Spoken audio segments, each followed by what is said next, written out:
Mga pre, tagay na. Paspas dapat tayo para makarami. Natawa si Arnel at Janjan habang nakatingin sa kaibigan nila. Alak na alak ka naman masyado, pre. Oo nga man, kalmahan mo lang. 8:00 pa lang ng gabi. Tila pumakla naman ang tingin ni The Boy sa mga kaibigan. Pagkatapos ng pagsali ng alak sa maliit na baso, ay humimas muna siya sa buhok na papanot na bago iniabot kay Arnel ang tagay. Oh, sa'yo na to, Arn. Lagukin mo ka agad, gagi. Pagkakuha ni Arnel sa alak, natawa naman itong nagsasalita. Madaling-madali ka naman masyado, pre. Para kang pamilyadong tao ah. Kaya nga wala namang maghahanap sa'yo kahit hindi ka pa umuwi sa inyo. Nagtawa na naman sina Arnel at Janjan pagkalaon, dahilan para mapaismid at mapanguso si The Boy. Mga gago kayo. Kapag sinagot ako ni Veronica, huyo talaga kayo sa akin dalawa. Pagkadinig ni na Arnel at Janjan sa malaking boses ng kaibigan nilang tanggero, ay nagkatinginan sila ng matagal. Pagkatapos noon, isang nakabibinging halakak ang umalingaw-ngaw sa kubong pinag-iinuman nila ng gabing yun. Si Janjan ay napahawak na sa maabs niyang tiyan dahil sa katatawa, habang si Arnel naman halos maglupasay na sa upuan. Tawang-tawa pa kayo ha? Tingnan ninyo bukas. Kaya nga ako nagmamadali ngayon kasi magkikita kami ng 9:00 ng gabi. Sa ayaw at sa gusto nyo, uuwi na kayo kapag 8:30 na. Dahil doon, natigilan sa pagtawa sina Arnel at Janjan. Seryoso nilang tiningnan ang kaibigan na nagsasalok uli ng alak. Gagi, seryoso ba yan? Si Veronica? Yung tindera ng gulay doon sa dulo? Tahimik at proud na tumango si The Boy bago iniabot kay Janjan ang tagay. Nak ng pusa naman, si Veronica? Nililigawan mo pala yun? Oo, bakit? Masama ba? Itagay mo na nga yan, negro. Napaismid si Janjan matapos siyang tuksuhin ng kaibigan.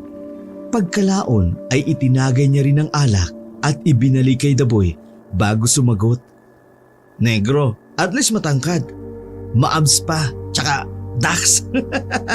Ikaw, anak ng putya naman oo. Sa late mong yan, tapos papanot ka na. Asa ka namang sasagutin ka nun? Baka nga ilusyon mo na lang na pinapansin ka pa noon. At nagpapaligaw sa'yo. Hindi naman namin kayo nakikita Nagtawanan sila Arnel pagkalaon habang pangisi-ngisi lang si The Boy. Sabihin mo na lang ang lahat ng gusto mong sabihin pare. Basta mamaya magkikita kami nun. Sabi niya nga, mamaya ako na raw malalaman ng sagot. Ayaw niya kasing ipasabi muna kahit kanino na nanliligaw ako sa kanya hanggang hindi pa kami. Bukas may iinggit na lang kayo sa akin. Lalo ka na, negro! Malakas silang nagtawanan bago lagukin ni The Boy ang alak. Gagi, ako maingit sa'yo man.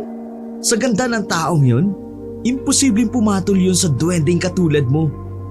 Baka nga sa akin pa may gusto si Veronica Kasi kapag pumupunta ako sa gulayan, madalas yung patingin-tingin sa akin. Parang nagpapapansin ba? Kung wala akong girlfriend, baka kinama ko na yun. Basta maingit na lang kayo bukas mga pre. Luluhod ang mga tala sa akin bukas. Nagtawanan naman silang tatlo bago magpatuloy sa pagtagay. Oh, ganito na lang mga pre. Kapag nakita nyo kami bukas ni Veron na mag-una at magkasama, tatawagin nyo akong master bukas sa palengke Tapos lahat ng trabaho ko, kayo munang gagawa buong maghapon Nagtawanan at nagkatinginan sina Arnel at Janjan bago sumagot sa kaibigan. Paano kung hindi nangyari yung sinasabi mo? Di akong tatawag sa inyo na master. Tapos buong maghapon na yon, ako ang gagawa ng mga trabaho nyo. Ano, deal? Okay sa akin. Sa'yo ba dyan? Nang putya Sige, di ako dyan. Malalaman natin bukas kung meron tayong duwending aalipinin. I-ready mo na ang self mo, boy panot! Gago! Negrong kapre! Ikaw ang maghanda. Pagagapangin kita sa malansang tubig bukas sa palengke. Matapos ang mga kalokohan nilang pinagsasasabi, ay naghalakakan naman sila magkakaibigan. At sa pagpapatuloy ng mabote nilang usapan, ay nakaramdam ng pananakit ng pantog si Janjan. Kaya saglit na nagpaalam sa mga kaibigan para umihi. Naglakad siya ng ilang hakbang palayo sa kubo.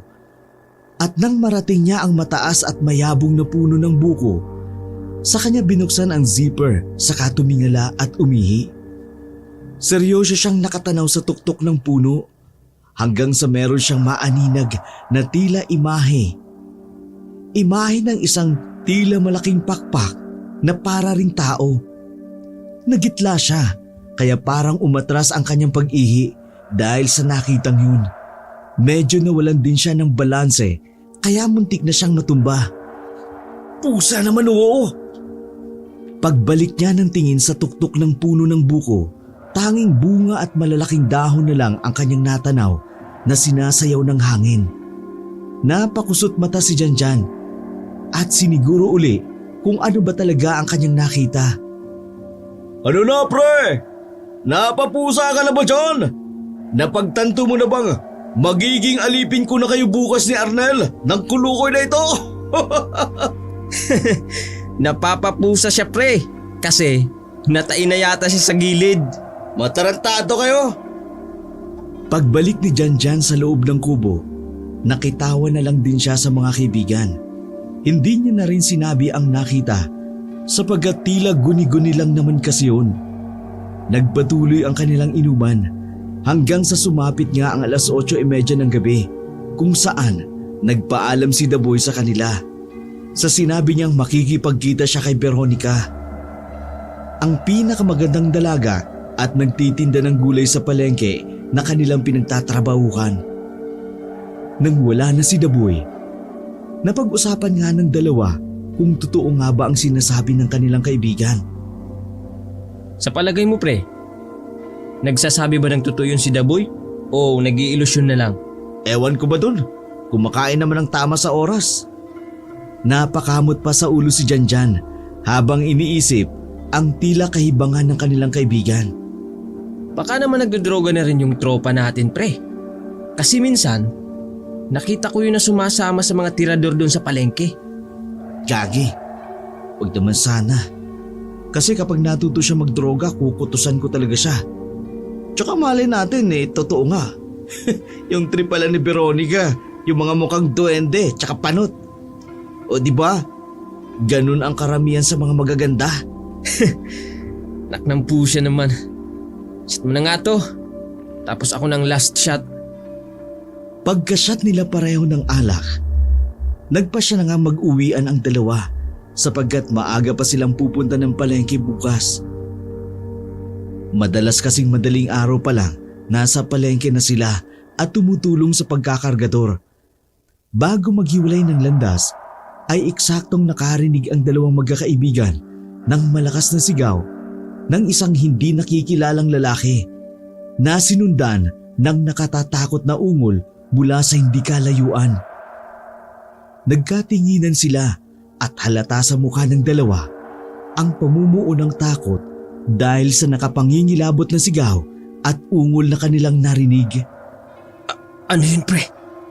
Sigaw ba yun sa kaungol? Mukha nga Tara na nga. Mag-iingat ka dyan ha. Kita na lang tayo bukas. Hindi na halos natapos ni Janjan ang kanyang sinasabi sapagkat mula naman sa hindi kalayuan ay nakarinig sila ng magkakasunod na alulong ng aso. Matapos nila yung marinig ay ramdam na ramdam ng dalawang magkakaibigan ang paninindig ng kanilang mga balahibo sa mga braso at batok. Kaagad na nagpaalam si Arnel at dali-daling tumakbo papalayo. Kaya naman naiwang mag-isa sa madilim na daan ang matangkad na binatang si Janjan. Sa tatlong magkakaibigan kasi, siya ang may pinakamalayong bahay kapag nanggaling sa kubo na madalas nilang pinipwestohan sa tuwing merong inuman. Putik naman oo. Sumabay pa yung mga sigaw, ungol tapos alulong naman ngayon. Kahit may tama ng alak ay nakaramdam pa rin ng takot ang binata at napa-sign of the cross nang wala sa oras. Ilang saglit pa'y tinahak niya na ang madilim na daan papunta sa kanilang bahay. Taimtim siyang nagmamasid sa paligid habang mabilis na naglalakad. Iba kasi ang pakiramdam niya ng mga gabing yun dahil sa mga nakapangingilabot na narinig mula sa di kalayuan.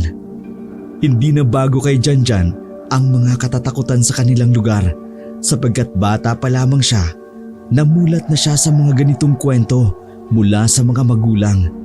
Subalit sa tanang buhay niya ay hindi pa siya nakakaengkwentro ng mga bagay na ikinikwento ng kanyang mga magulang, katulad na lang ng aswang at mangkukulam. Bihira lang din daw silang makarinig ng mga nakatatakot na sigaw, ungol at alulong sa kanilang lugar, katulad nung nararanasan nila ng gabing yun. Dapat pala talaga, dinala ko yung bisikleta ko para mabilis ako makauwi. Ang boplax mo talaga, Johnny. Napakunot ng ulo naman siya habang nagpapatuloy na mabilis sa paglalakad, para bang inis na inis sa sarili. Nang nasa kalagitnaan na siya ng mapuno at madilim na daan, ay hindi inaasahang naulit na naman ang pag-alulong ng aso ng ilang ulit. Doon ay mas binilisan niya ang paglalakad na para bang patakbo na siya. Sinabayan niya yun ng palingalinga sa kapaligiran sapagkat napansin niya na para bang may kung anong nilalang ang nagmamasid sa kanya.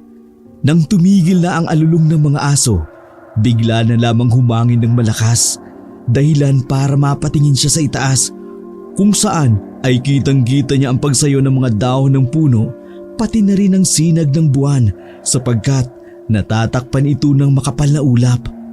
Pagdampi ng hangin sa balat ng matangkad na binata, ay muli naman siyang nakaramdam ng kilabot. Ang mga balahibo niya sa braso at batok ay muling nagtaasan, kaya napahima siya sa bahaging yun habang nagmamadali sa pag-uwi. Nang tumigil na ang malakas na hangin, ay napansin ni Janjan para bang may kung anong nilalang ang nakasampa sa isa sa mga puno na kanyang dinaraanan. Nahagip naman kasi ng paningin niya ang tila pakpak ng kung anong nilalang. Dahil doon, para bang nawala ang kanyang kalasingan, kaya naman napatakbo siya ng tuluyan. Gagi ka! Sa sobrang taranta ay kamuntikan na siyang madapa. Mabuti na lang ay mabilis siyang ibinalansi ang kanyang sarili, kaya nagpatuloy lang siya sa pagtakbo hanggang sa maramdaman nga ni Janjan na para bang may sumusunod sa kanya. Anak ng pucha naman, oo! Huwag mo ko susundan! Nasabi niya yun habang tumatakbo sapagkat ang tanda niya sa mga kwento ng mga magulang noon ay murahin lang daw ang ganong nilalang at titigilan sila nito, lalo na kapag nakita nilang hindi sila natatakot. Subalit ramdam niya pa rin ang mga sandaling yun na hindi tumitigil ang pagsunod sa kanya na kung sino mang kampo ng kadiliman, dahil para bang nararamdaman ito na may takot na namumuo sa kanyang puso. Hindi ako natatakot sa'yo! Demonyo ka! Nang marinig niyang tila may kung anong nilalang na gumagalaw-galaw sa mga puno, ay hindi na nakatiis pa si Janjan. Lalay ko mo! Anak ng tipaklong! Sa kabutihang palad, nakarating na rin ang matangkad na binata sa mga kabahayan kung saan kahit paano'y may mga liwanag na sa dinaraanan niya. Hingal na hingal at pawis na pawis siya pag uwi ng bahay. Nawala na rin ng tuluyan ang kanyang kalasingan at nang tanungin siya ng kanyang mga magulang kung anong nangyari, ay hindi na nagkwento pa si Janjan dahil nahihiya siya sa nangyari. Pagpasok sa maliit niyang silid, ay napasalita na lamang siya sa isip habang tila natatawa sa sarili. Ang laki mong damulag, Janjan. Gagi ka. Hindi ko akalaing matatakutin ka pala. Anak ng pusa na yan, oo. Pagkatapos noon, sa tagal ng panahon ay ngayon lang uli siya nakapanalangin bago matulog. Nagpasalamat ang binata sapagkat nakauwi siya ng ligtas at hiniling niya rin na sana'y makauwi rin ng ligtas ang dalawa niyang matalik na kaibigan na sina Daboy at Arnel. Matapos ang taimtim na panalangin ay natulog na lamang siya ng mahimbing dahil na rin sa tama ng alak at sa matinding pagod sa pagtakbo niya kanina. Kinabukasan ay isang nakagugulat at masamang balita ang sumalubong kay Janjan sa palengke. Pagpunta niya kasi roon ng alas 5 ng umaga, wala pa si Nandaboy at Arnel. Kaya naisip niyang lasing lang ang mga ito kaya hindi nakapunta. Nakita pa nga niya si Veronica na nag-aayos ng mga gulay. Pero hindi niya na lang ito pinansin dahil hindi naman sila close. Subalit, pagsapit ng alas 6:30 ng umaga ay humahango sa nagpunta sa kanya ang mga magulang niya at may sinabi itong lubos niyang ikinabahala. Dali-daling tumakbo papunta ng ilog si Janjan. Naaabutan niya nga roon ang napakaraming tao na tila hindi rin makapaniwala sa kanilang nakita. Nang makalapit na siya sa harapan kung saan sinasabing merong nakitang bangkay ng katawan ng tao, ay nakilala niya kaagad kung sino ito. Kahit pa durug-durug dahil sa pagkakadaga ng malaking bato at wakwak ang katawan at naglabasan ng iba't ibang parte nito. Kusang tumagas ang mga luha ni Janjan habang natutup ang bibig. Hindi niya kasi sukat akalain na mangyayari ito sa isa sa mga kaibigan niyang kasama pa niya ng gabi sa inuman. Pare, si Daboy ba talaga yan?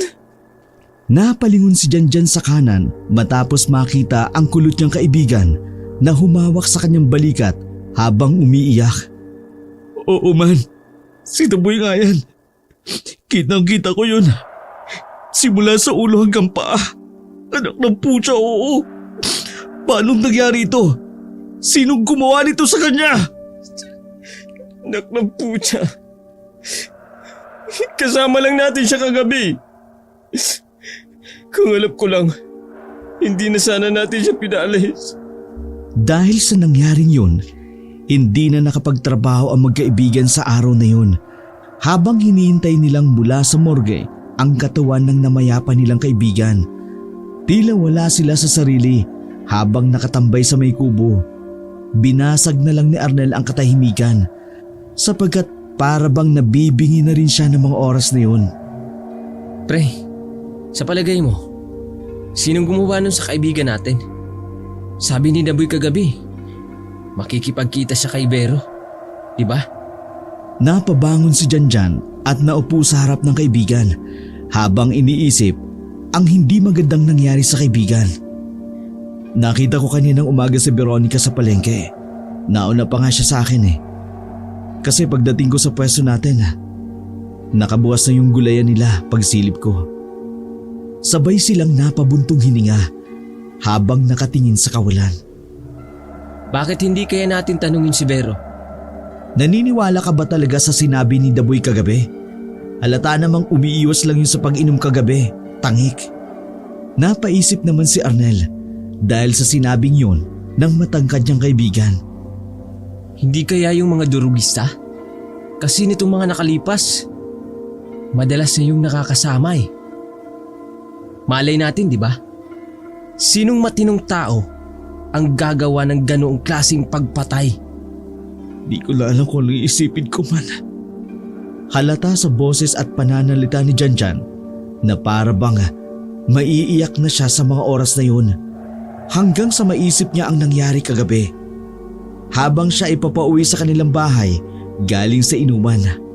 Dahil doon, para bang nagising siya sa katotohanan. Nanlaki ang mga mata na hinarap si Arnel. Pre, di ba kagabi nung pauwi tayo? Naalala mo yung mga narinig nating pagsigaw? Tsaka yung malakas na ungol na para bang kung anong hayop? Nang maalala ni Arnel ang mga yon, ay namilog din ang kanyang mga mata.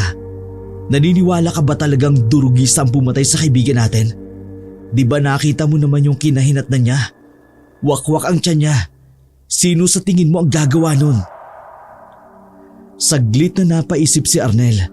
Sinundan ang pagkamot sa dulo ng kanyang kilay. Yung mga adik sa palengke. Napaismid ang matangkad na binata habang nililiitan ng tingin ang kulot niyang kaibigan na patuloy pa rin sa pag-iisip. Pasensya ka na pre. Alam mo namang medyo mahina ang pick up ko, di ba?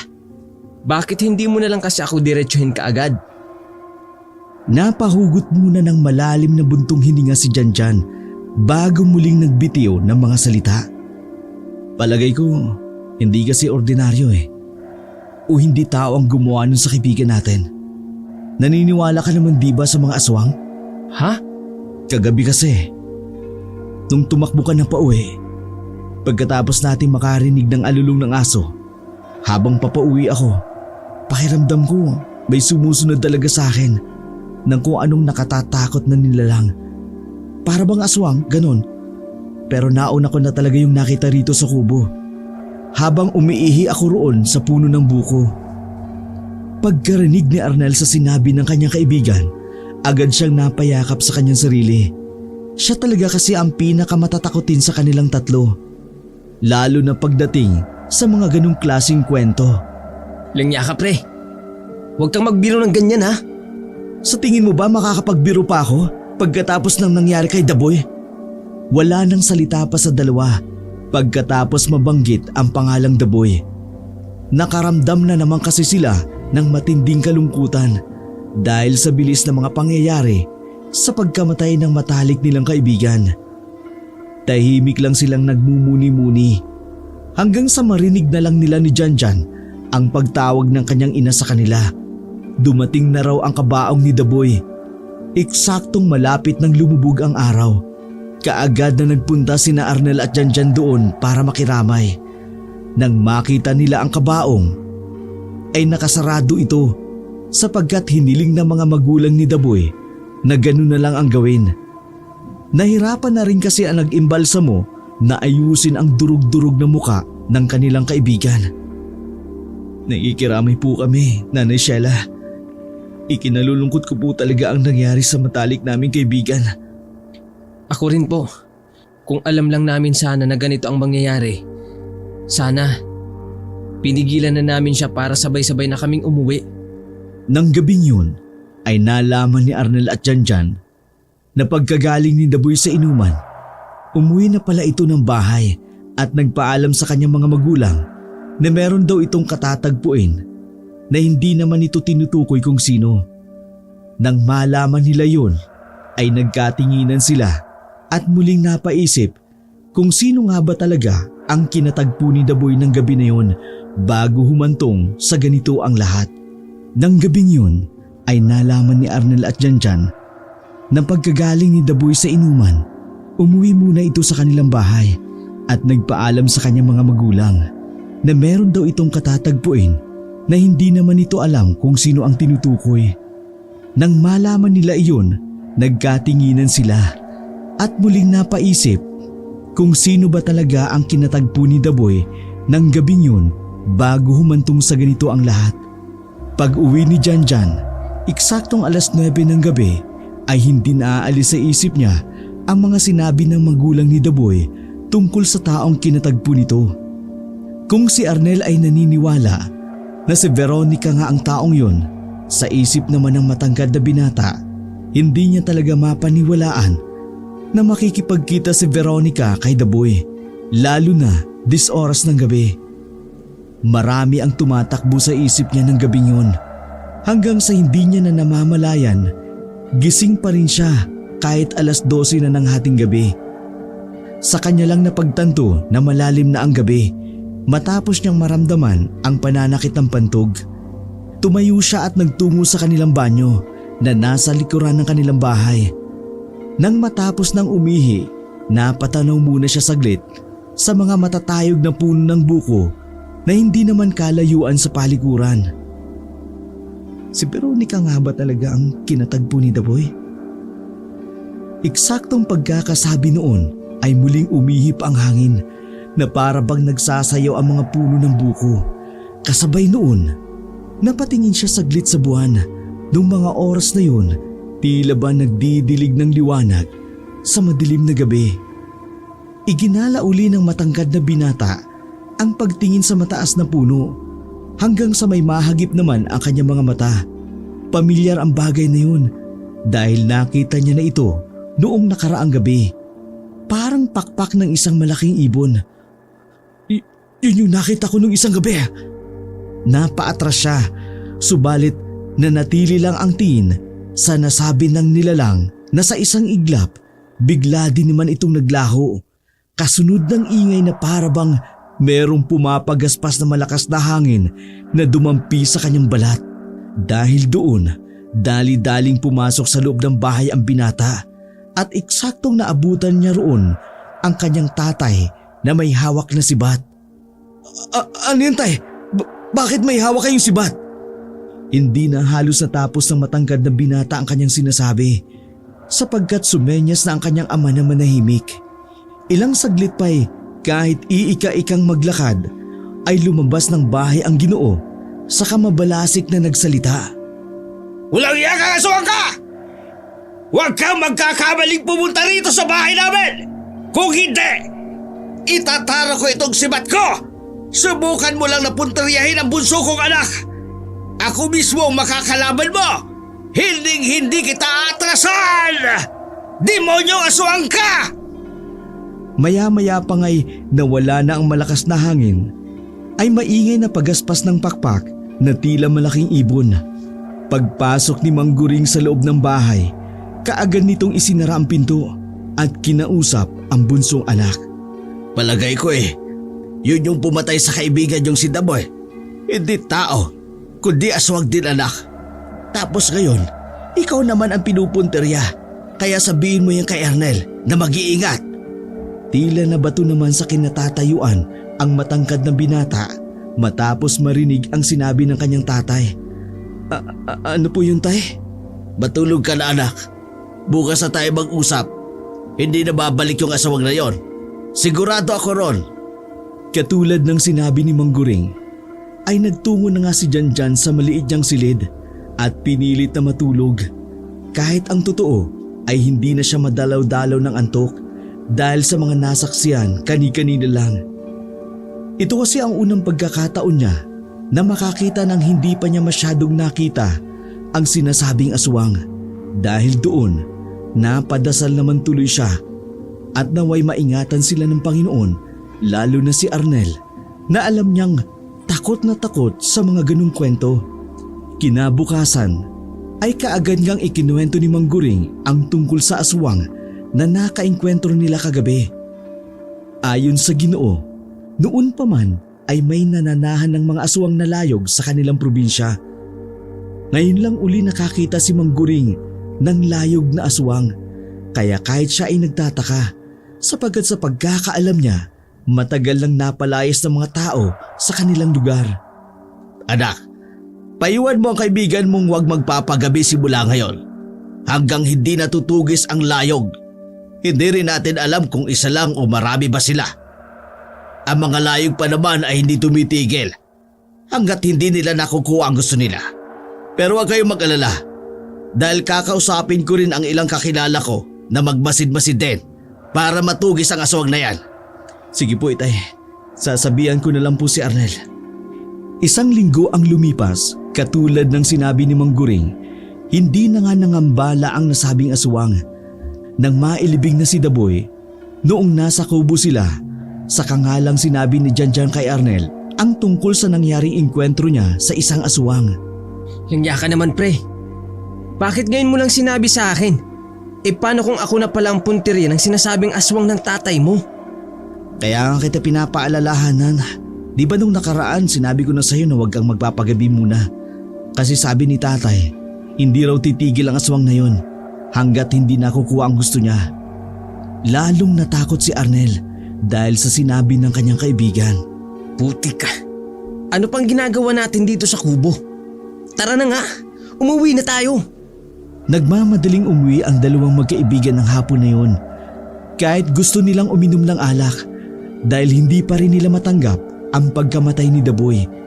Pinigil muna nila ang sarili sapagkat pagala-gala pa rin ang aswang na layog sa kanilang lugar. Kaya hindi pa rin ligtas kung magpapagabi sila sa labas ng bahay. Kinabukasan, alas 6 ng umaga ay nagtungo si Janjan sa palengke. Dahil napahaba ang kanyang tulog, pagdating niya sa kanilang pwesto, hindi niya naabutan si Arnel. Kaya naman nagtanong siya sa isang kakilala. at itinuro kung nasan ito. Kaagad pinuntahan ng matangkad na binata ang dulong bahagi ng pamilihan kung saan kakaunti pa lang ang dumaraan. Naruroon daw si Arnel sa pwesto ni Veronica at kausap ang nasabing magandang dalaga. Nasaan na yung kulukoy na yun? Ang sabi ni Isko, nandito lang daw. Putik naman oo. Marahan siyang dumungaw sa tindahan ng gulay hanggang sa maaninag niya si Arnel na nakatalikod sa kanya. Kaharap naman ang magandang dalaga na may-ari ng gulayan. Pagkakita sa dalawa na tila ba seryosong nag-uusap, ay naglakad palayo si Janjan at bumalik na sa kanyang pwesto. Habang gumagawa ng mga gawain, pasulyap-sulyap siya sa dulong bahagi ng palengke dahil inaabangan niyang lumabas doon ang kaibigang kulot. Halos inabot ng kalahating oras bago lumabas sa gulayan si Arnel at nang mapansin niyang nakatingin na makahulugan sa kanya si Janjan ay pasimple na lamang siyang ngumiti sa kaibigan.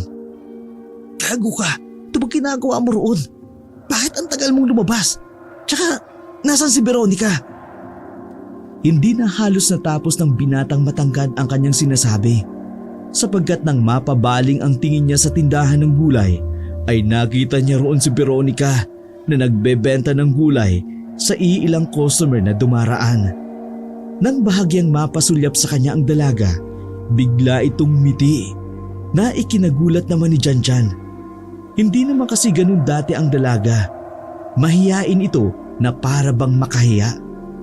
Nag-usap lang kami pre. Dahil doon, muling napabaling si Janjan sa kaibigan na noong mga oras na yon ay para bang merong kakaiba. Para bang ang saya-saya ng mga mata nito na tila nagniningning. Okay ka lang pre? Oo pre, ayos na ayos. Sigurado kang nag-uusap lang kayo ni Veronica? Abot langit niyang ngiti mo eh. Para bang naka-jackpot ka dyan. Usap lang talaga pre, promise. Lumipat si Janjan sa kaibigan. Tsaka ito binulungan sa tenga. Natanong mo ba siya tungkol kay Daboy? Kung totoo ba talaga yun? Pagkasabing yun ay napansin ng matanggad na binata na nawala ang ngiti sa labi ng kaibigan niyang kulot. Nawala ang tila nagniningning sa mga mata. Magtrabaho na lang tayo. Matapos yung sabihin ni Arnel, naglakad na ito palayo sa kaibigan. Nagtaka naman si Janjan sa inasal ng binatang kulot kaya nagkibit balikat na lamang siya uli habang pinagmamasdan itong papalayo. Tangan ang mga ilang mabibigat na kahon. Anong nangyari dun? Ilang saglit pa'y muli na naman siyang napabaling sa dulong bahagi ng pamilihan at doon niya napansing nakatingin na naman uli na makahulugan sa kanya si Veronica. Ngumiti at kumaway pa ang dalaga bago kumindat sa kanya. Dahil doon, napalingon sa paligid si Janjan at siniguro kung siya talaga ang nginitian, kinawayan at kinindatan ng magandang dalaga. At para hindi na rin mapahiya si Veronica, ay nagbalik na lang din ito ng atensyon bilang respeto. Pero ang totoo ay nakaramdam din ng kakaibang sensasyon si Janjan. Para bang may kung anong kakaibang mabigat na puwersa ang gustong pumasok at sumakop sa isip niya. Kaya bahagya siyang napahawak sa kanyang sentido. Ano yun? Paglingon niya kay Veronica, nagtitinda uli ito ng mga gulay sa iilang customer na dumating. Tahimik niya lang minasdan ang dalaga habang napatanong sa kanyang sarili. Sigurado ako, meron siyang ginawa sa akin. Para niya akong hinihipnotismo. Naantala ang pag-iisip ni Janjan nang tawagin siya ng isang katrabaho para magpatulong sa paglilipat ng iba pang mabibigat na karton. Mabilis na lumipas ang mga oras. Halos maghapon nang hindi nagkakausap sina Janjan at Arnel sapagkat para bang umiiwas na rin ito sa kanya. Napansin niya ito noong tanghali na ay muli na naman itong nagtungo sa gulayan ni Veronica at noong nanananghalian, pasimple niyang minamatyagan ang dalawa. Subalit nagulat siya sa kanyang nakita dahil naghahalikan ang mga yun. Alak ng pusa naman oo. Natutok niya agad ang bibig. Agad na naglakad papalayo sa lugar na yun Hindi niya sukat akalain kung paano yun nangyari. Pakiramdam niya, napakabilis ng mga kaganapan. Pag uwi niya kinahapunan, napag-isip-isip niya pa rin ang tungkol sa mga bagay na yun. Kaya naman, para tuloy siyang wala sa sarili habang naglalakad pa uwi sa kanilang bahay. Hindi niya na rin nakasabay ang kaibigan sapagkat bigla na lang din itong nawala sa kanyang paningin. Nasaan na yung kulot na yun? Habang naglalakad pa uwi ng bahay, ay nahiwagaan pa rin siya sa nangyayari. Lalo na nang muling sumagi sa isip niya ang tila mabigat na enerhiyang naramdaman niya kanina matapos makipagtitigan sa dalaga. May kakaiba talaga. Hindi ko maintindihan. Pero sigurado akong hindi tama ang nangyayari ngayon. Anong binubulong-bulong mo dyan? Muntik nang mapamura si Janjan dahil sa gulat sa kanyang ama. Habang sabay silang pumasok sa loob ng bahay ay naisip ng matangkad na binata na tanungin ang kanyang ama. Pero pinigilan lang niya ang sarili. Sa isip na lang tuloy siya nakapagsalita habang kaharap ang Ginoo. Ay, posible bang makapanghihipnotismo ang mga aswang? May sasabihin ka ba, anak? Tinatanong kita kung anong binubulong-bulong mo dyan. Wala po, itay. Ano po palang ulam natin ngayon? Nagbigay po ng karne ng baboy si boss. Kung gusto niyo po, iprito niyo na lang. Nakapagluto na ako ng munggo. Kumain ka na lang. Nga pala, nasabi sa akin ng nanay nung kaibigan mong si Arnel kung pwede mong samahan ngayon sa kanila kasi aalis ang nanay niya. Po? Wala namang sinabi sa'yo ang kaibigan mo. Ang sabi kasi sa akin, malamang daw sinabi na sa'yo ni Arnel dahil matatakotin daw yon at ayaw maiwang mag-isa sa bahay. Lalo na ngayon may layog na pagala-gala. Nagtaka ng gusto ang matangkad na binata sapagkat wala namang sinabi sa kanya si Arnel kanina. Sa katunayan nga ay halos iwasan at hindi na siya nito kausapin. Dahil sa nalamang yun, muli na namang kinutuban si Janjan. Kaya naman inilapag niya kaagad sa maliit nilang mesa ang hawak na supot na may lamang karne at nagmamadaling lumabas. Teka anak, pupunta ka ba sa kaibigan mo? Magdala ka muna ng munggo para may ulam kayo. Hindi na, itay. Baka abutan na ako ng dilim sa daan mamaya. Mag-aalas 5:30 na eh. Dali-daling tumakbo si Janjan papunta sa bahay ng kaibigan at pagdating doon, naabutan niyang seryosong nakatanaw sa bintana ang kulot na binata habang nakatingin sa kanya. Anong ginagawa mo rito? Nahalata kaagad ng matangkad na binata na para bang may kakaiba sa kanyang kaibigan, kaya nagkusa siyang pumasok sa loob ng bahay. Sasamahan kita. Wala rito sila Tia Teresa, hindi ba? Sinabi na rin sa akin ni tatay na sasamahan kita rito. Hindi ko naman kailangan ng kasama, pare. Umuwi ka na bago kumagat ang dilim. Malapit pa naman na mag-alas 6 ng gabi. Pero pre, hindi ka ba natatakot? Bakit naman ako matatakot? At saka may kasama ako mamaya. Doon na mas lalong kinutuban si Janjan dahil naalala niyang ganun din ang nangyari kay Daboy bago ito namatay. Napaisip naman tuloy siya ng kung ano-ano ng mga sandaling yun. Kapag sinabi niyang si Veronica ang bisita niya, nakasisiguro na akong totoo ang hinala ko tungkol sa kanya. Pagkatapos noon, saka siya binalingan ng kaibigan. Sinong kasama? May kaibigan ka pa ba bukod sa akin? Hindi mo na kailangang malaman kung sino ang kasama ko. Napangiti naman ng sarkastiko si Janjan dahil sa inasal ng kanyang kaibigan. Subalit, mas pinili niya pa rin na maging kalmado ng mga oras na yun kahit nararamdaman niyang tila meron talagang kakaiba sa mga ikinikilos ni Arnel. Pre naman, nagtatanong lang naman ako. Huwag mo naman akong magtataasan ng boses. Sasamahan na nga kita rito eh. Katulad ng sinabi ng mga magulang mo. Pusa naman pre. Sinabing umalis ka na eh. Umalis ka na. May makakasama ako mamaya. At saka uuwi naman kaagad sila nanay eh. Natigilan ang matangkad na binata matapos makita ang tila galit na itsura ng kanyang kausap. Dahil doon, Hindi naman siya umimik pa. Marahan na lamang siyang naglakad palabas ng bahay hanggang sa hindi na nalingon pa ang kaibigan. Eksaktong lumubog na ang araw pag uwi ni Janjan sa bahay nila. Nagtaka ang tatay niya matapos siyang makita sa kusina na nagsasandok na makakain. Nagsara na kasi ang ginoo ng bintana ng mga oras na yun. Oh, akala ko ba doon ka matutulog kay Arnel? May kasama na rin siya, tay. Tsaka si Aling Teresa uuwi din naman daw kaagad. Nagtaka ang ginoo sa mga sinabi ng kanyang anak, pero nagkibit balikat na lamang ito bago tumugon. Talaga anak, yun ang sinabi niya. Tumangulang si Janjan habang tahimik at malungkot na kumakain ng hapunan. Eh bakit ang sabi sa akin ni Teresa? Kinabukasan na sila uuwi. Baka naman may babaeng kasama yon at i-score lang. Hindi na umimik pa si Janjan. Nagdire-diretso na lamang siya ng pagkain hanggang sa matapos. Nang lumalim na ang gabi, tahimik na siyang natulog at nanalangin na sana maging maayos ang lahat. Medyo nalungkot lang siya ng gabing yun sapagkat hindi niya maintindihan kung bakit tila ba galit sa kanya ang natitirang matalik niyang kaibigan. Dahil sa pag-iisip, hindi na nga niya namamalayan na nakatulog na siya at nadala ang hinanakit na yon sa pagtulog.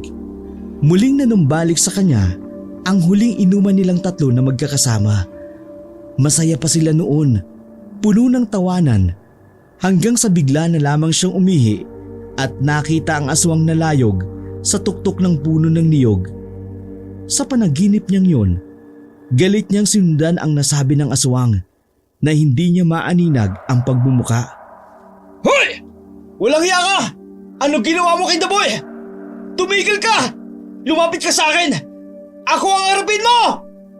Sinundan niya ang patutunguhan ng layog hanggang maratingan nila ang ilog. Mula sa hindi kalayuan, natanaw niya si Daboy na tila mayroong hinihintay. Lalapitan niya sana ang kaibigan para hatakin at pigilan, kaya lang biglang may kung anong malakas na hangin ang bumulusok mula sa itaas pababa sa kinaruroonan ni Daboy. Sa isang iglap, nabalot ng usok ang buong tanawin. At ang tanging pagsigaw ni Daboy na tila nahihirapan ang umaalingaw-ngaw. Sinundan yun ng nakakikilabot na pag-ungol ng kung anong nilalang hanggang magsimula na ngang umalulong ang mga aso mula sa di kalayuan. Hindi na bago ang pangyayaring yung kay Janjan, kaya naman hindi na siya ganun natakot. Tumunghay lang siya sa mga nangyayari hanggang tuluyan ang mawala ang makapal na usok na bumabalot sa buong paligid. Pagtingin niya, nakahandusay na si Daboy sa sahig. Naghihingalo at nakita niya rin na may nilalang na may malaking pakpak ang nakadagan sa katawan ng kanyang kaibigan. Ibinuka nito ang malaki at mauugat na mga pakpak. Gamit ang matutulis na bahagi niyon ay walang pakundangan nitong tinusok ang tiyan ng kawawang si Daboy na umalingaw-ngaw ng malakas sa paghingi ng tulong. Tulong! Pagkatapos noon ay saka nito kinalkal ang tiyan ng kaawa-awang binata na hindi makapalag. Dahil sa nakita ay galit na naiiyak na tumakbo si Janjan papalapit doon upang iligtas si Daboy sa kamay ng nakatatakot na nilalang na hindi pa rin niya makita ang pagbumuka.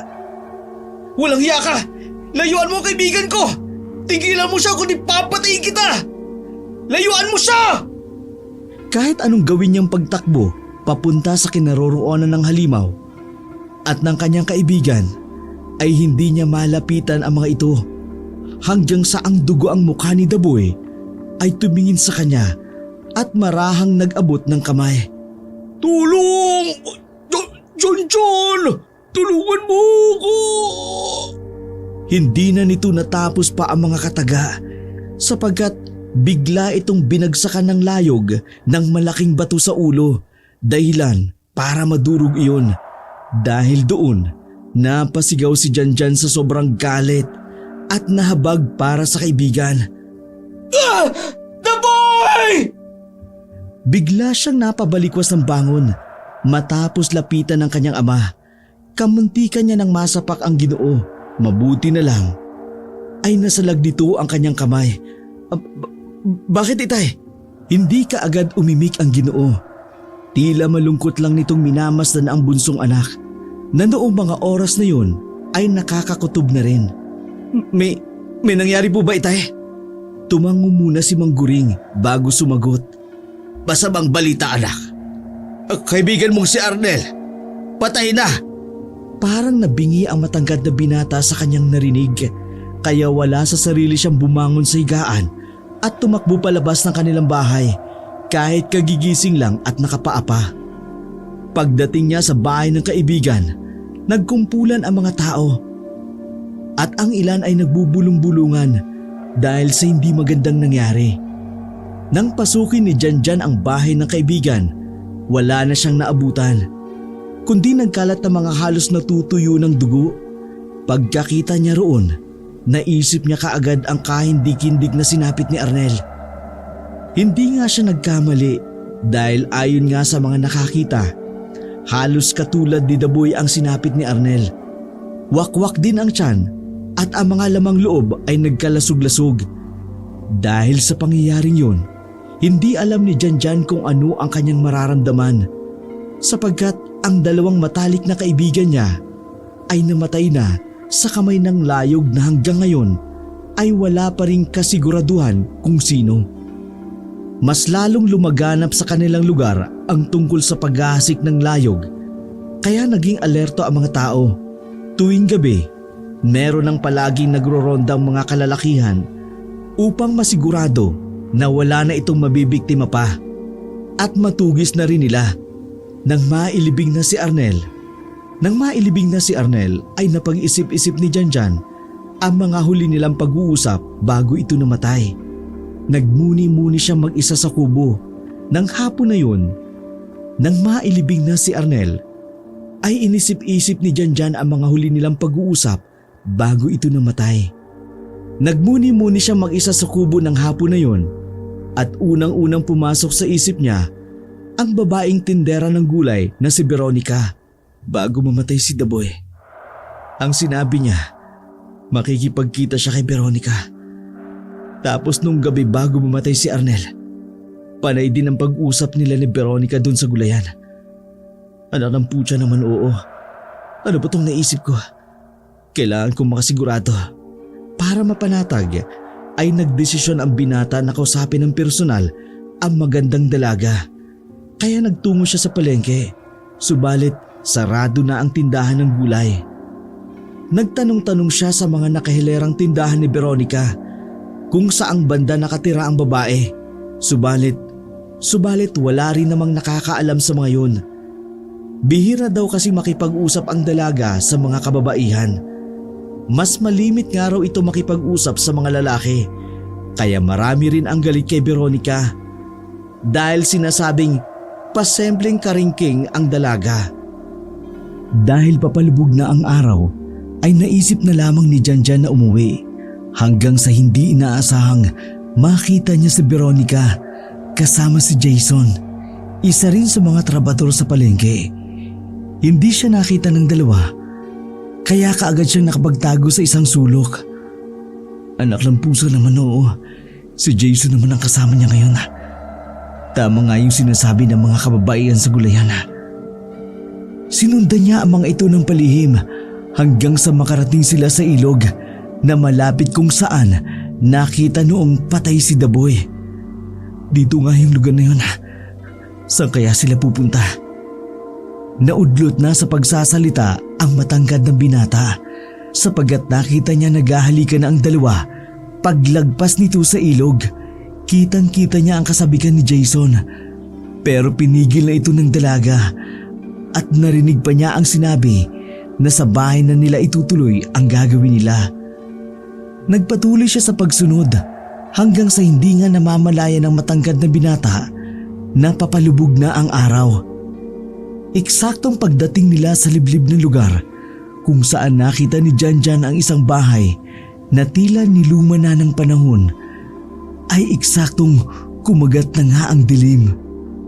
Kaya pala walang nakakaalam sa bahay niya. Nasa liblib pala siya nakatira. Pabuti na lang talaga sinundan ko. Pero anak ng teteng, inabot ako ng dilim. Sapagkat delikado na kapag ganung oras dahil sa pag-alagalang layog. Subalit naglakas loob pa rin siyang malaman kung ano ang totoo. Kung ano ang itinatago ng magandang dalaga na tila nagbabalat kayo. Marahang lumapit si Janjan sa nasabi ng bahay at pasimpleng sumilip sa sira-sira ng bintana. Mula sa isang silid, nakita niya ang malinaw na si Veronica at Jason na nagtatawanan. Nadinig niya pang nagsasalita ang dalaga. Gusto mo na bang gawin natin, mahal kong Jason? Ngumiti lang ang maskuladong binata na parang hayok na hayok sa pagnanasa. At habang minamasdan ito ni Janjan, ay napansin niyang tila wala na si Jason sa sarili nitong katinuan na sunod-sunuran na lamang sa nais ng dalagang mapagpanggap. Parang ganyan din yung nangyari kay Arnel noong gabing bago siya namatay. Ngayon, malaki na ang tsansa. Si Veronica nga ang layog. Natigilan siya sa pagsasalita sapagkat biglang napatingin si Veronica sa kanyang kinaroroonan. Mabuti na lamang at nakapagtago siya kaagad at nakapagtakip ng bibig upang hindi makagawa ng ingay. Nang mapahawak si Janjan sa kanyang dibdib, ay tila narinig niyang mabilis ang pagtibok ng kanyang puso dahil sa kaba. Alam niyang delikado ang gagawin yun sapagkat kung sakaling mapatunayan niya nga na si Veronica ang layog, maaari rin siya mapahamak. Umuwi ka na, delikado ka na Janjan. Sapat na itong nalaman mo, pero hindi pa. Kailangan ko talaga makita bago ko sabihin kay tatay. Mas maganda na ang sigurado. Nilabanan ng matangkad na binata ang namumuong takot sa kanyang dibdib. Muli siyang sumilip sa bintana, marahan at maingat upang hindi siya matunugan. Kaya lang, pagdungo niya uli sa silid, wala na roon ang dalawa. Anak na, saan nagpunta ang mga yun? Kakaba-kaba naman siyang nag-ikot sa nilumaang bahay hanggang sa marating niya ang likod kung saan nakita niyang nakabukas ang pinto. Lakas loob siyang pumasok para makita ang mangyayari hanggang sa matunto niya si Veronica at Jason sa isang lumang silid. Wala nang saplot pang pangitaas ang maskuladong lalaki habang masaya nitong minamasdan ang dalaga na nakapatong sa kanyang mga hita. Habang tinitingnan ni Janjan ang ginagawa ng dalaga, ay napansin niyang tila nagniningning ang mga mata ni Jason dahil doon. Napasalita na naman siya sa isip matapos maalala si Arnel. Siguro nga, nahipnotis mo siya katulad ni Nandaboy at Arnel. Ganun din ang ginawa niya sa akin nun, pero nilabanan ko. Kampun talaga ng kasama ng babaeng to. Umalis ang magandang dalaga pagkakandog kay Jason. At pagkatapos ay inihiga niya ang maskuladong lalaki sa lumang papag. Sunod niyang tinanggal ang luma at maong nitong pantalon habang nakangiti. Sinisiguro ko sa'yo na magiging maganda ang gabing ito. Ngumisi lang din si Jason na tila nagniningning ang mga mata habang si Janjan ay pataguring nagmamasid kung ano ang magaganap. Isang saglit pa'y naghubot-hubad na ang lalaki ay tumigil muna si Veronica at tumayo lang sa harapan ni Jason na wala sa sarili. Paglaon ay nagtanggal na rin ng duster ang magandang dalaga kaya tumambad sa paningin ni Janjan ang kaakit-akit nitong katawan. Hindi maiwasang mapalunok ang matangkad na binata sapagkat kakaiba naman talaga at nakakahalina si Veronica ng mga oras na yun. Maya-maya pa'y meron itong kinuwang botelya at binuksan iyon.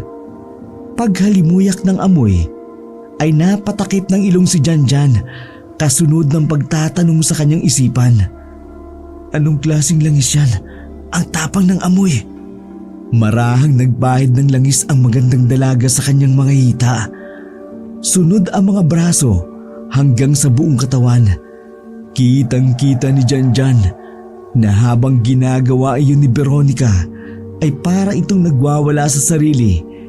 May mga usok din na parang lumalabas sa katawan ng dalaga na sinusundan ng nakakikilabot na ungol. Ungol na parabang nagtatawag ng kamatayan. Wala nang pakialam pa sa mga nangyayari si Jason na nakatingin lang sa ginagawa ng dalagang aswang.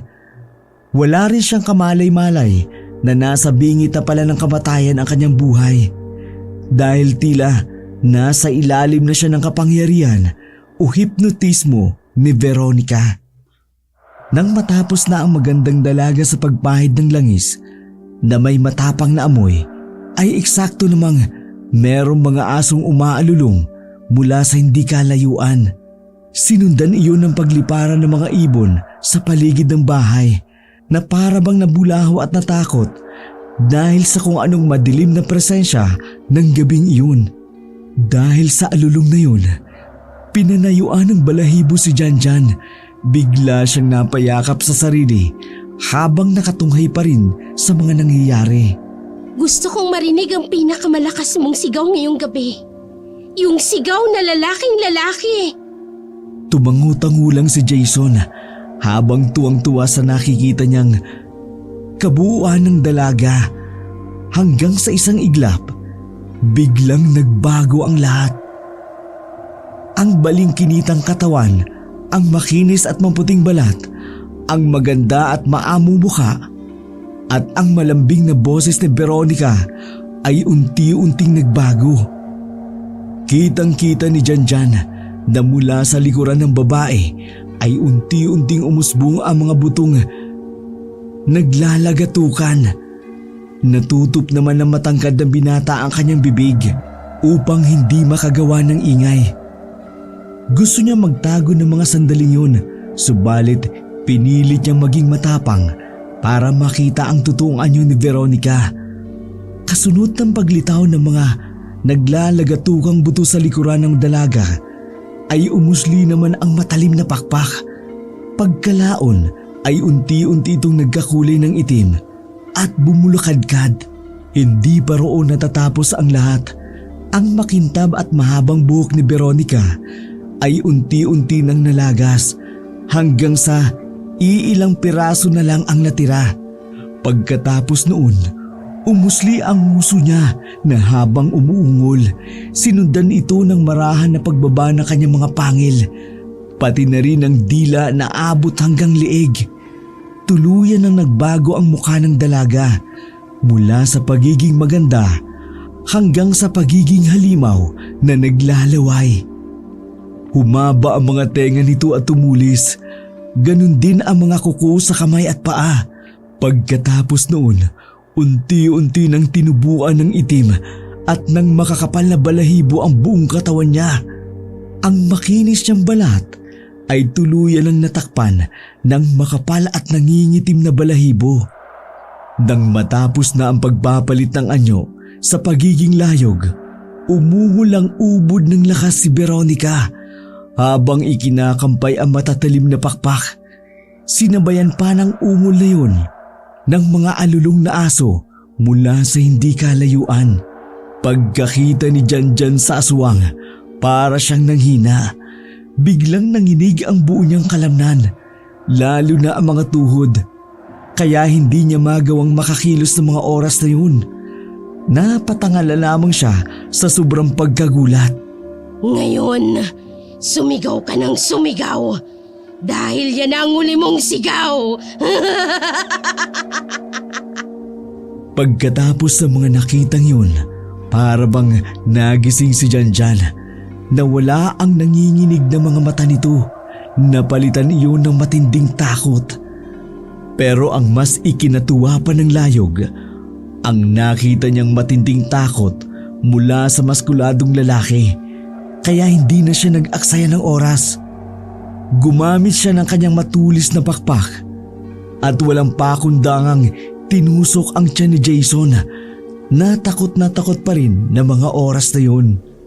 Kitang-kita ni Janjan ang pagbulwak ng dugo sa tiyan ng maskuladong binata pati na sa bibig nito. Nagkakawag pa si Jason at pilit na inalis ang matulis na pakpak sa kanyang tiyan. Subalit mas lalo pang diniinan ng layog ang pagkakatusok doon hanggang tumago sa papag. Sumigaw ka! Sumigaw ka ng sumigaw! Gusto kong marinig ang nagmamakaawa mong boses. Itodo mong pagsigaw! Bilisan mo, Jason! Sigaw! Nagsisisigaw nga sa takot ang maskuladong lalaki sa pag-asang palalayain siya ng layog. Sumalit nang marinig ni Veronica ang malakas na paghiyaw ng saklolo ni Jason, mas lalo pa siyang natuwa.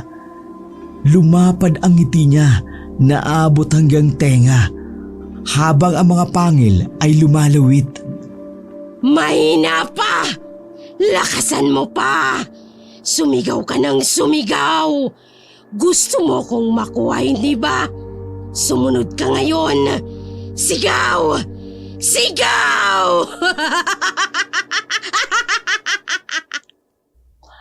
Sa sobrang takot, nagkakawag na si Jason hanggang sa maihina ito.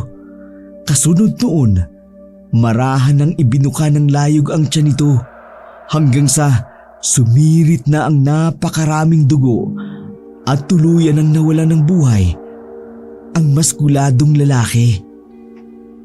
Habang walang tigil sa paghahalakak, ay sinimulang bungkalin ng layog ang lamang loob ng walang buhay na si Jason. Nagtalsikan sa iba't ibang parte ng silid ang ilang lamang loob ng kaawa-awang binata. Nang may piraso ng lamang loob na tumalsik malapit kay Janjan, ay biglang napaupo ang matangkad na binata dahil sa sobrang pagkabigla.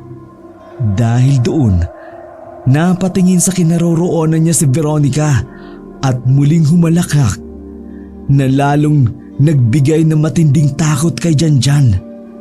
Akala mo siguro, hindi kita napapansin kanina pa. Kilala ko ang lahat ng amoy ng tao sa lugar na to. Kaya hindi mo ko matatakasan!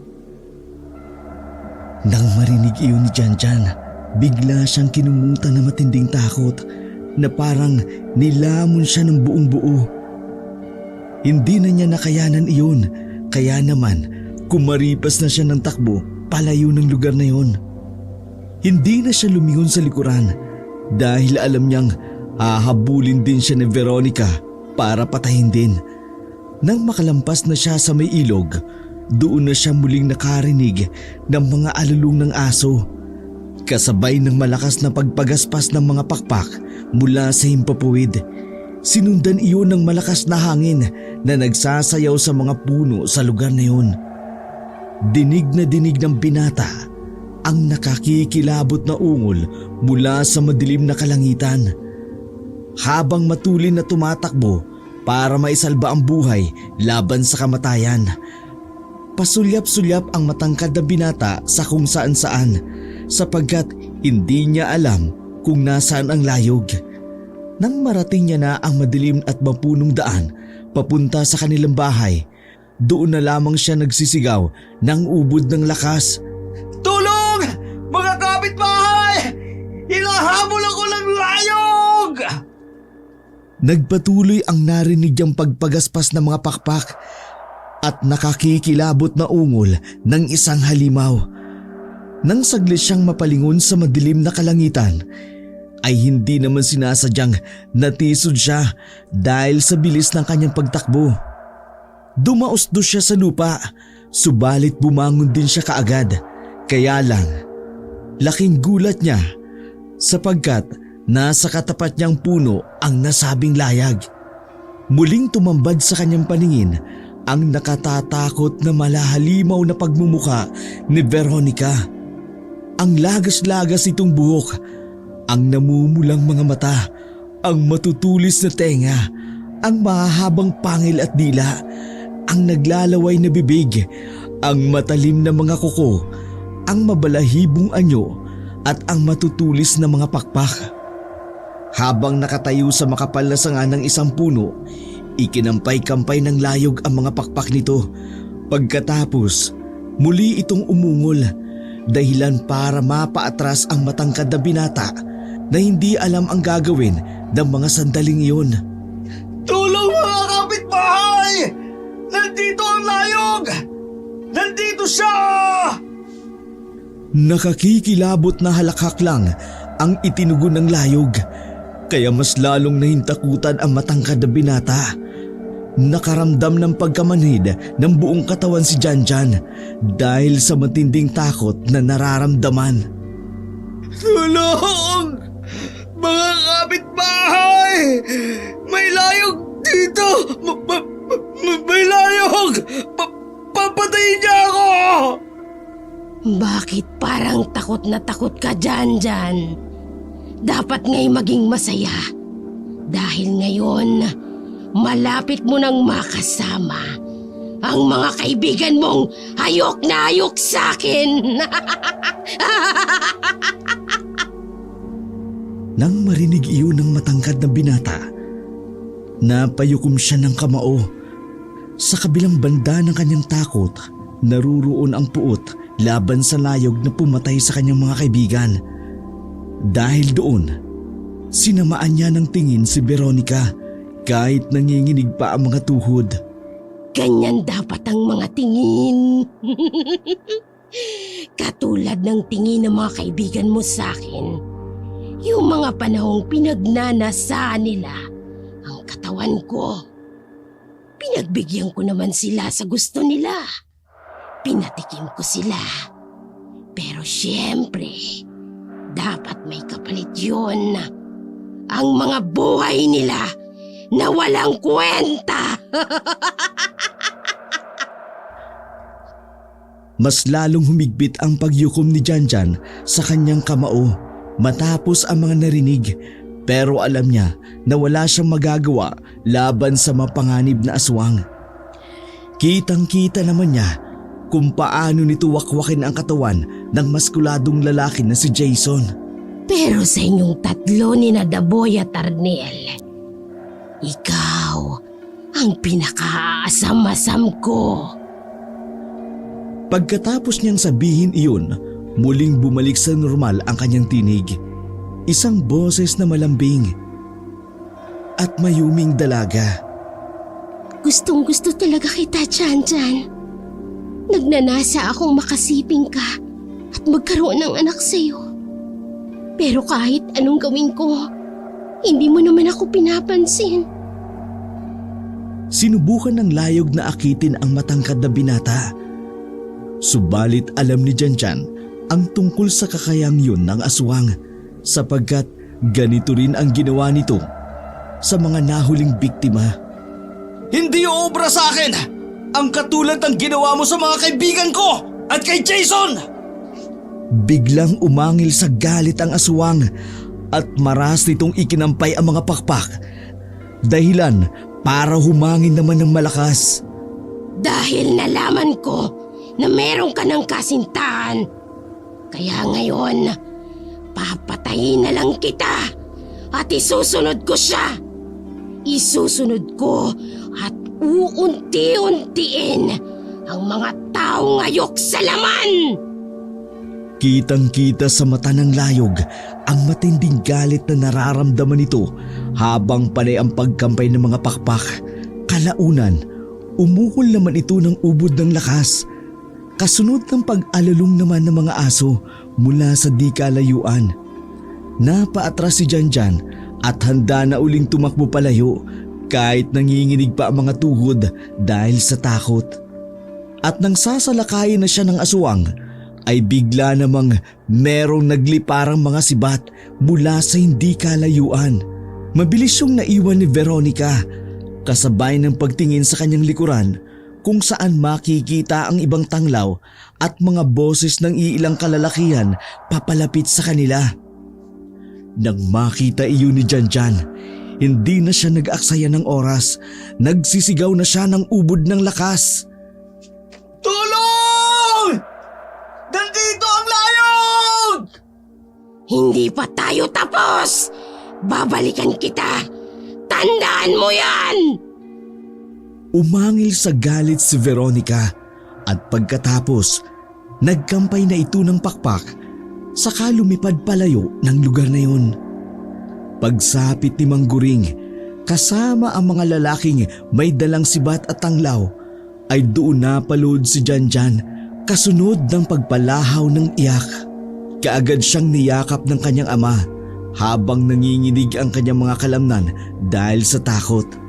Kasunod noon ay umuwi na siya sa bahay at doon niya ikwinento ang lahat-lahat na kanyang nasaksihan ng gabing iyon.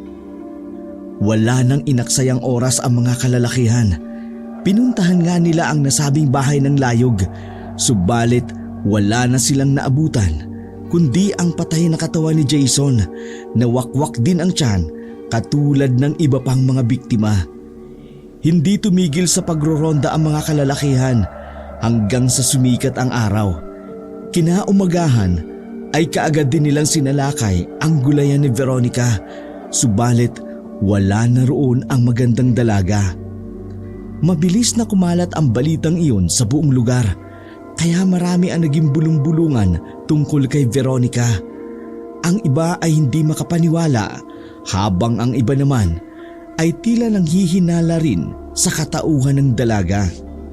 2 linggo ang nakalipas matapos ang insidenteng yun, naging tahimik na uli ang kanilang lugar. Malaya na uling nakakagala ang mga tao kahit na hating gabi sapagkat tuluyan nang umalis si Veronica sa kanilang lugar. Subalit hindi naman nagtagal ang katahimikan yun. Nang gabing yun, habang nagiinuman sina Janjan sa kubo kasama ang mga kakilala sa palengke, ay binulaga sila ng isang pangyayari. Iilang ako mga pare ha. Pagkatangungan ng 3 niyang kainuman, ay naglakad na nga siya papunta sa matayog na puno ng buko at doon umihi. Ilang saglit pa'y, eksaktong 10:00 ng hating gabi, ay biglang nakarinig ng alulong ng aso mula sa hindi kalayuan. Napatingin silang lahat sa kinaroroonan ng nakakikilabot ng tinig. Pero sa halip na matakot, nagtawanan lamang ang mga nasa kubo.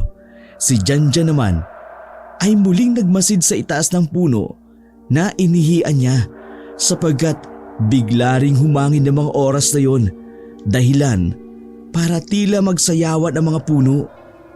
Wala naman siyang nakitang kakaiba sa tuktok ng puno, kaya nakahiga siya ng maluwag bago magpagpag at bumalik sa inuman. Shot na mga pre, para marami tayo. Hindi niya halos natapos ang sinabi dahil nagpaalam ang isa sa mga kainuman nila na iihi lang din. Pagtango ay sinundan lang nilang lahat. Pagtango nito ay sinundan lang ng tingin ang nasabi ng binata papunta sa pwestong inihian ni Janjan. Habang nakatalikod ito sa kanila at umiihi, ay mabilis ang sumunod na mga pangyayari. Matapos nilang makarinig ng tila malakas na pagaspas mula sa himpapawid na sinabayan ng malakas na hangin, ay biglang may kung anong dumagit sa binatang umiihi. Dahil doon, nagkatinginan sina Janjan at ang 2 pa niyang kainuman. Pagkatapos noon, nagkanya-kanya na sila ng karipas ng pagtakbo. Habang tumatakbo pa uwi sa kanilang bahay, ay nadidinig pa ni Janjan ang mga sigawan ng mga kainuman niya na kanina'y parang nagmamakaawa para sa mga buhay nito. Na kanina na parang nagmamakaawa para sa buhay ng mga ito. Sinundan pa iyon ng nakakikilabot na ungol at alulong ng aso. Gusto mang sumaklolo na matangkad na binata, subalit alam niyang hindi niya magagapi ang isang layog. Nang ligtas na siyang makauwi sa kanilang bahay, ay kaagad niyang tinawag si Mang Guring. Tay! Nagbalik siya! Nagbalik yung layog! Nagbalik si Veronica! Pinatay niya yung 3 kong kasama sa kubuitay kanina! Walang inaksayang oras si Mangguring. Kaagad niyang kinuha ang sibat at lumabas ng bahay. Nasinundan naman ng matangkad na binata. Subalit, eksaktong paglabas nila ng pintuan, merong lumagapak na isang ulo sa kanilang harapan. Mahaba ang buhok nito, gumulong-gulong, hanggang sa humarap ang putol na ulo sa mag-ama. Nang makilala ni Janjan ang putol na ulo, nanlaki ang kanyang mga mata, kasunod ng pagpatak ng mga luha. Pagkatapos noon, mula sa kanilang ulunan ay lumitaw ang aswang na layog. Si Veronica, ikinakampay ang pakpak habang nakaharap sa kanila. Nanlilisik ang mga mata nito. Kitang-kita ang matinding galit habang umaangil at umuungol. Hindi ba't sinabi ko sa'yo na hindi pa tayo tapos? Ngayon, sinira mo ang katahimikan ko. Sisirain din kita at lahat ng mahal mo sa buhay ay tutugisin at papatayin ko! Sa galit ni Mangguring, ay ubod lakas siyang hinagis ang sibat sa aswang na tinamaan sa hita. Sinundan naman ito ni Janjan ng paghagis ng malaking bato na tumama naman sa ulo nito. Umangil lang umangil sa galit si Veronica. Handa na sanang sumalakay uli. Subalit nagdatingan naman ang ibang mga taong may dalang sibat na inihagis sa layog. 3 beses pang natamaan si Veronica bago ito tuluyang lumipad palayo. Nang tuluyan na itong nawala, naiyak na kinuha ni Janjan ang pugot na ulo ng isang babae. Saka ito niyakap ng mahigpit. Patawad, mahal ko. Patawad dahil hindi kita naprotektahan. Labis na nagdalamhati si Janjan sapagat pinatay ng layog ang kanyang kasintahan. Simula noon ay hindi na sila tumigil sa pagtugis kay Veronica. Hanggang sa mabalitaan na lang nila ilang araw ang nakalilipas, may isang magandang tendera ng gulay ang natagpuang may tama ng 3 sibat sa ilog malayo sa kanilang lugar. Pinaniniwalaan ng mga tao na si Veronica nga iyon. Subalit si Janjan ay hindi naniniwala sapagkat hindi niya nakita ang mukha ng babae. Naniwala ang matangkad na binata na hanggang sa mga oras na yun, buhay pa rin si Veronica at malayang-malayang nambibiktima ng mga inosenteng tao. Wakas. Mga pre, tagay na.